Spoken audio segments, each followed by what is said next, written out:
I request our chief guest, Sri Kannamani sir, to please come on to the dais and address the gathering.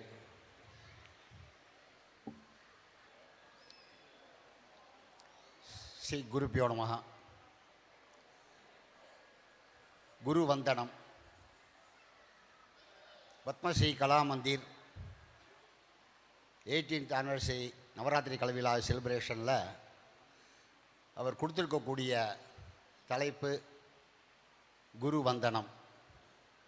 அதனால் ஆதி குருவாக இருக்கக்கூடிய ஆதி நாராயணன், அதுக்கப்புறம் ஆதி சங்கர பகவத்பாதால் ஆதி சங்கராச்சாரியார், அவர் வெளிவந்த குருமார்கள் அனைவருக்கும் சிரம் தாழ்த்தி என்னுடைய குரு வந்தனத்தை நான் செலுத்தி கொண்டு இந்த Padmashri Kala Mandir Asian book of record, India book of record ஏற்கனவே போன தடவை கிட்டத்தட்ட 600 ஸ்டூடெண்ட்ஸை வச்சு ஒரே இன்ஸ்டியூட்டு மிகப்பெரிய ஒரு சாதனையை செய்திருக்கிறார்கள். அந்த சாதனையை முறியடிப்பதற்கு மீண்டும் அவர்களால் தான் முடியும் என்பதை நிரூபிப்பதற்காக இப்பொழுது கடந்த 3 நாட்களாக நடந்து கொண்டிருக்கக்கூடிய இந்த நிகழ்ச்சியில் கிட்டத்தட்ட 700க்கும் மேற்பட்ட ஒரே இன்ஸ்டியூட்டை சேர்ந்த குழந்தை 700க்கும் மேற்பட்ட குழந்தைகளை வச்சுட்டு திரும்ப அவர்களுடைய சாதனையை அவர்களே முறியடிப்பதற்காக மிகப்பெரிய பிரம்மாண்டமான இந்த ஒரு நிகழ்ச்சியை ஏற்படுத்தி மிகச் சிறப்பாக நடத்தி கொண்டு இருக்கிறார்கள். இந்த ஒரு நல்ல தருணத்தில் இந்த வரலாற்று சிறப்புமிக்க இந்த ஒரு நிகழ்ச்சியில் எனக்கும் நான் பங்கெடுத்துக் கொள்வதற்கு எனக்கும் ஒரு வாய்ப்பினை கொடுத்த பத்மஸ்ரீ கலா மந்திர் குருஜி அவர்களுக்கு, தாய்மார்களுக்கும் ரசிக பெருமக்களுக்கும் கூட நான் என்னுடைய நன்றியினை முதல்ல நான் தெரிவிச்சுக்கிறேன். குரு வந்தனம்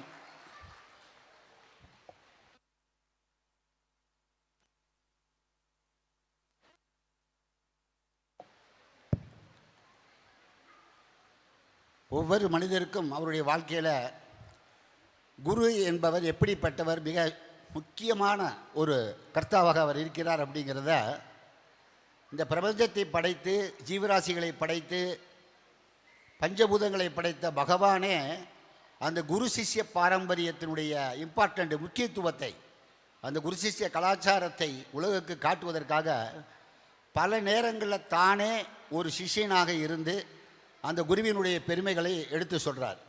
நம்ம எல்லாம் சொல்லுவோம் மாதா பிதா குரு தெய்வம் அப்படின்னு. மாதா சொல்கிறா இதுதான் அவனுடைய பிதா அப்படின்னு, அது தாய்க்கு தான் தெரியும்.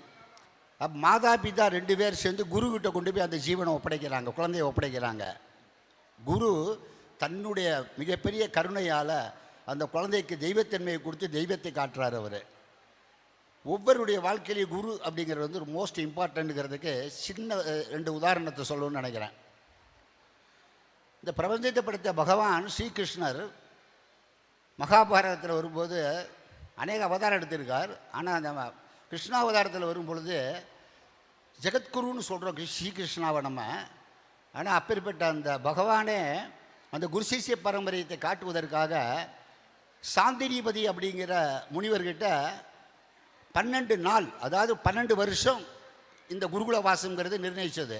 ஆனால் 12 நாள்களில் அந்த சாந்தினிபதி ஆசிரமத்தில் அந்த குருக்கிட்ட இருந்து அந்த பூர்ணமாக அந்த வித்தையை கற்றுக்கொண்டு அந்த குரு சிஷ்ய பாரம்பரியத்தை உலகத்துக்கு எடுத்து காட்டுறார் கிருஷ்ணாவதாரத்தில். அப்படிப்பட்ட ஒரு அருமையான ஒரு இது. அதுக்கடுத்து பார்த்திங்கன்னா நம்ம ஸ்காந்த புராணத்தில் பார்க்குறோம். பிரணவத்தினுடைய பொருள் என்ன அப்படின்னு முருகர்கிட்ட கேட்குறார் சிவபெருமான். அப்போ முருகர் சொல்கிறாரு, ஒரு விஷயத்தை நீ தெரிஞ்சுக்கணும் அப்படின்னா நான் குருவாக இருக்கணும், நீ சிஷ்யனாக இருக்கணும். அதனால் இந்த குரு சிஷ்ய பாரம்பரியத்தோடு வந்து கேள்வி நான் சொல்கிறேங்கிறார். அதுக்கு நான் என்ன பண்ணணுங்கிறார் சிவபெருமான். நான் குருவாக ஆசனத்தில் உட்காடுறேன், நீ சிஷ்யனாக என்னிடத்தில் வாய் ஊற்றி கேளு, நான் சொல்கிறேன் அப்படிங்கிறார். அப்படி அவருடைய பிள்ளை முருகக்கடவுள் குருவாக இருக்கார், சிவபெருமான் சிஷ்யனாக இருந்து வாய் பூட்டி பிரணவத்தினுடைய பொருள் என்ன அப்படின்னு கேட்குறார். அதுதான் சுவாமிநாதன் அப்படின்னு சுவாமி மலைன்னு சொல்லிட்டு முருகனுக்கு ஒரு சிறப்பு இருக்குது. அப்படி இந்த பத்மஸ்ரீ கலா மந்திர் கிட்டத்தட்ட 18 வருஷமாக நானும் அவர் கூட சேர்ந்துட்டு ட்ராவல் பண்ணிகிட்டு இருக்கோங்கிறத நான் ரொம்ப பெருமையாக நான் சொல்லிக்கிறேன். பத்மஸ்ரீ கலா மந்திர் குருஜி அவருடைய தொடர் வெற்றிக்கு என்ன காரணம் என்ன அப்படின்னு கேட்டிங்கன்னா, அவர் இந்த பரதநாட்டியத்தை பயிலும் பொழுது அவர் தன் குருக்கிட்ட ஒரு சிறந்த மாணவனாக இருந்து அவர் இந்த வித்தையை கற்றுக்கொண்டிருக்கிறார். அதனால தான் சிறந்த மாணவர்கள் மட்டுமே சிறந்த குருவாக பின்னால் பரிணமிக்கிறார்கள்ங்கிறதுக்கு ஸ்ரீகிருஷ்ணா ஒரு உதாரணம். இன்றைக்கி அவர் சிறந்த குருவாக இருக்கார் அப்படின்னா, அவர் ஏற்கனவே தன் வித்தையை படிக்கும்போது அந்த குருக்கிட்ட அவர் சிறந்த மாணவராக இருந்திருக்கார். அதனால தான் இன்றைக்கி மிகச்சிறந்த ஒரு குருவாக இருந்து இப்படி சாதனையை அவர் பண்ணிட்டு இருக்கார். குரு சிஷ்ய பாரம்பரியம் எப்படி இருக்கணும் அப்படின்னா, அது மகாபாரதத்தில் சொல்கிறோம். நம்ம நிறைய கதை இருக்குது. ஏகலைவன் கதை நமக்கு தெரியும். ஏகலைவன் வேடுவனாக இருக்கான். அவன் துரோணாச்சாரியர்கிட்ட வித்தையை கடிக்கணும்னு கேட்குறான். அவர் சொல்லிக் கொடுக்க முடியாதுன்னு, அவர் ராஜகுருவாக இருக்கிறதுனால சொல்லிக் கொடுக்க முடியல. அவர் கௌரவர்கள் பாண்டவர்களுக்கு மட்டும் குருவாக இருக்கார். இருந்தாலும் இந்த ஏகலைவன்கிறவன் என்ன பண்ணுறான், மறைந்திருந்து குரு அவர் சொல்லிக் கொடுக்குறத பார்த்துட்டு தானும் அதே மாதிரி ப்ராக்டிஸ் பண்ணுறான். அப்படி ப்ராக்டிஸ் பண்ணும்போது ஒரு நாய் இவன் ப்ராக்டிஸ் பண்ணிட்டு இருக்கிறத பார்த்துட்டு குறைக்கிறதான். அவன் ஒரு அம்பால் அந்த நாயினுடைய வாயை தைச்சி அனுப்பிச்சி விட்டுறான். அந்த நாய் ரத்தம் சொட்ட சொட்ட ஓடுறது. அப்போ அது அர்ஜுனன் பார்க்குறான், இவ்வளவு அழகாக வில்வித்தை பண்ணியிருக்கான், இவன் யாராக இருக்க முடியும் அப்படின்னு. அந்த ரத்தத்தை ஃபாலோ பண்ணி போகிறா. அங்கே பார்த்தா ஏகலைவன் துரோணாச்சாரியருடைய பிம்பத்தை வச்சு அவன் பயிற்சி பண்ணிட்டு இருந்தானான். அதை பார்த்து இவனுக்கு ஆச்சரியமாக இருந்தது. இந்த வில்வித்தை நீ யார்கிட்ட படிச்சேன்னு கேட்குறான். இவர் தான் என் குரு துரோணாச்சாரியார்னு அவன் அந்த பிம்பத்தை வச்சு காட்டுறான். உடனே அர்ஜுனனுக்கு கோபம் வருது. நமக்கு சொல்லித்தராத வித்தையெல்லாம் இவனுக்கு சொல்லி கொடுத்துருக்காரு எப்படின்னு துரோணர்கிட்ட போய் கேட்குறான். துரோணர் சொல்கிறாரு, நான் அவனுக்கு சொல்லி கொடுக்கல, அவன் என்னை மானசீகமாக குருவாக எடுத்துட்டு இந்த வித்தையை பண்ணிட்டு இருக்கான்னு. அப்போ உடனே துரோணர் என்ன பண்ணுறாரு, நீ என்னை குருவாக வச்சு படிச்சுட்டே இல்லையா, எனக்கு குரு தட்சணை என்ன கொடுப்பேன்னு கேட்குறார். குரு வந்தனம் குரு தட்சணை என்ன கொடுப்பேன்னு கேட்குறார். என்ன வேணுமோ கேளுங்க நான் தரேன் அப்படிங்கிறான்.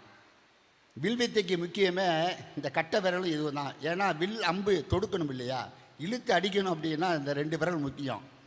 ஆனால் துரோணாச்சாரியார் ஏகலைவன்கிட்ட கேட்குறாரு, இந்த வலது கட்டை விரலை எனக்கு கொடுத்துவிடும் அப்படிங்கிறார் குரு தட்சணையா. கொஞ்சம் கூட யோசிக்கலை. உடனே தனது வலது கட்டை விரலை அப்படியே அறுத்து என்ன பண்ணுறான், குரு காணிக்கையாக கொடுத்துட்றான். வில்வித்தைக்கு பூரணமாக பயன்படுவதே இந்த வலது கட்டை விரல் தான். ஆனால் அதை கொடுக்கக்கூட அவன் தயாராக இருந்தான், கொடுத்துட்டான். காரணம் என்னன்னு கேட்டிங்கன்னா, துரோணாச்சாரியாருடைய சிஷ்யர்களில் நானும் ஒருத்தன். துரோணாச்சாரியார் தான் என்னுடைய குரு அப்படிங்கிற நீங்கள் பிரகடனம் படுத்துன்னு பார்த்தீங்களா, அந்த எனக்கு போதும், உங்களுடைய சிஷ்யன் நாங்கிற அந்த பெருமை எனக்கு போதும் அப்படின்னு அந்த குருவுக்காக தன்னை அர்ப்பணிக்கிறான். குரு வந்தனத்தை கொடுக்குறான் அவன். அப்படி குரு பக்தி இருக்கு. பகவான் ஸ்ரீகிருஷ்ணர் ஏற்கனவே சொன்ன மாதிரி சாந்தினிபதி ஆசிரமத்தில் போய் படிக்கிறாருன்னு சொல்லிட்டு, இந்த சாந்தினிபதி ஆசிரமத்தில் படிக்கும்போது அவருடைய குரு தட்சணை கொடுக்கணும். 12 நாளில் படித்து முடிக்கிறாரு, குரு தட்சணை குடிக்கணும். அப்போ என்ன பண்ணு கேட்குறாரு, ஜெகத்குரு நீயே எனக்கு மாணவனாக இருந்தால் அதே போதும் அப்படிங்கிறார். ஆனால் அந்த சாந்தினிபதியுடைய மனைவி அவங்க என்ன சொல்கிறாங்க, தன்னுடைய புத்திர சோகத்தில் இருக்காங்க. தன்னுடைய குழந்தையை கடல் இறக்கணும் எடுத்துகிட்டு போயிடுறான். அந்த குழந்தையை மீட்டு கொடுன்னு கேட்குறாங்க. அப்போ தான் என்ன பண்ணுறார், பகவான் ஸ்ரீகிருஷ்ணர் கடல் இறக்கனோட போரிட்டு அவர் குழந்தையை மீட்டு கொண்டு வந்து கொடுக்குறாரு. அதுதான் அவருக்கு குருக்கு கொடுக்கக்கூடிய வந்தனம், குரு வந்தனம் குரு காணிக்கை அப்படின்னு. அப்போ அந்த குரு வந்தனம் எவ்வளோ இம்பார்ட்டன்ட்ங்கிறது, பிரபஞ்சத்தை படுத்திய பகவானாக இருந்தாலும் கூட அந்த குரு சிஷ்ய பாரம்பரியத்துக்கு கட்டுப்பட்டு தான் வரார் அவர். பத்மஸ்ரீ கலாமந்திர் குருஜி கிருஷ்ணனுடைய வெற்றிக்கு காரணம் என்னன்னு பண்ணும்போது ஒரு உதாரணத்தை சொல்ல விரும்புகிறேன். துரோணாச்சாரியார்கிட்ட கௌரவர்களுக்கும் பாண்டவர்களுக்கும் ஆசிரியராக இருக்கார், குருவாக இருக்கார். இருந்தாலும் அர்ஜுனன் மேலே துரோணருக்கு ஒரு ரொம்ப பிடிப்பு ஜாஸ்தி, சிறந்த மாணவனாக இருக்கிறதுனால. துரியோதனனுக்கு அவருக்கு மேலே கொஞ்சம் பொறாமை, எதுக்கு எடுத்தாலும் அர்ஜுனனையே சொல்கிறாருன்னு. அதை மாற்றணுங்கிறதுக்காக என்ன பண்ணுறார், 2 பேருக்கும் ஒரே ஒரு விஷயத்தை சொல்கிறார். நல்ல அடர்ந்த ஆலமரம் இருக்குது, அந்த மரத்தில் ஒரு குருவி இருக்கான். அந்த குருவியினுடைய கண் இருக்குது பார்த்தீங்களா, அந்த கண்ணை மட்டும் பாயிண்ட் அவுட் பண்ணி அடிக்கணும் அப்படின்னு 2 பேருக்கும் ஒரு உத்தரவு கொடுக்குறாரு துரோணர். துரியோதனன் பார்க்குறான், குருவி தெரிகிறதே இல்லை. என்ன தெரியுது துரியோதனான்னு கேட்குறார். மரம் தெரிகிறது, கிளை தெரிகிறது, லீவ்ஸ் இருக்குது, குருவி இருக்குது, கண் இருக்குது, தெரிகிறது எல்லாமேங்கிறான். துரோணாச்சாரியார் அர்ஜுனன்ட்ட கேட்குறார், அர்ஜுனா உனக்கு என்ன தெரியுதுங்கிற. அர்ஜுனன் பதில் சொல்கிறான், அந்த குருவியினுடைய கண் மட்டும்தான் எனக்கு தெரிகிறது அப்படிங்கிறான். அப்போ துரோணாச்சாரியார் சொல்கிறாரு, நீ எதை நோக்கி சென்று கொண்டிருக்கிறாயோ அதை மட்டும் பாயிண்ட் அவுட் பண்ணணும். மரம், கிளை, குருவி அதெல்லாம் மறைபொருள். உன்னுடைய பயணம் என்ன, அந்த குருவியினுடைய கண் மட்டும்தான் உனக்கு குறி. அது மட்டும்தான் அர்ஜுனன் பாயிண்ட் அவுட் பண்ணுறான்.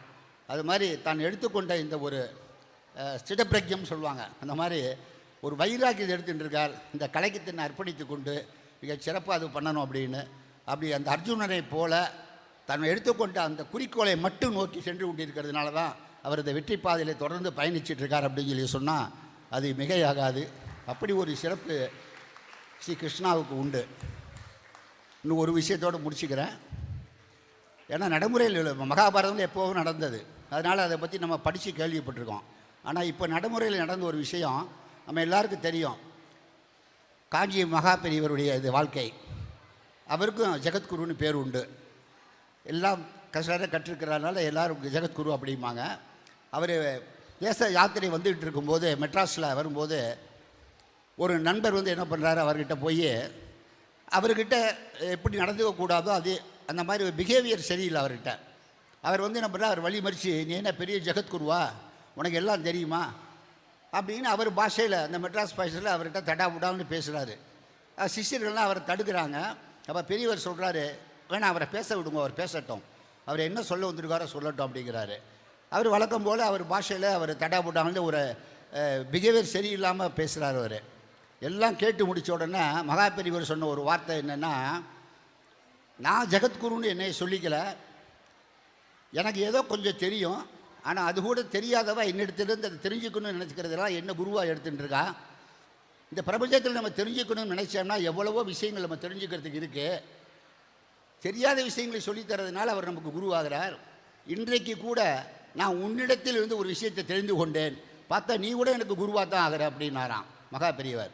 என்ன அப்படின்னா, ஒரு சன்னியாசி கூட்ட என்ன பேசக்கூடாது அப்படிங்கிறத ஓ மூலமாக நான் தெரிஞ்சுட்டேன் அப்படின்னாராம்.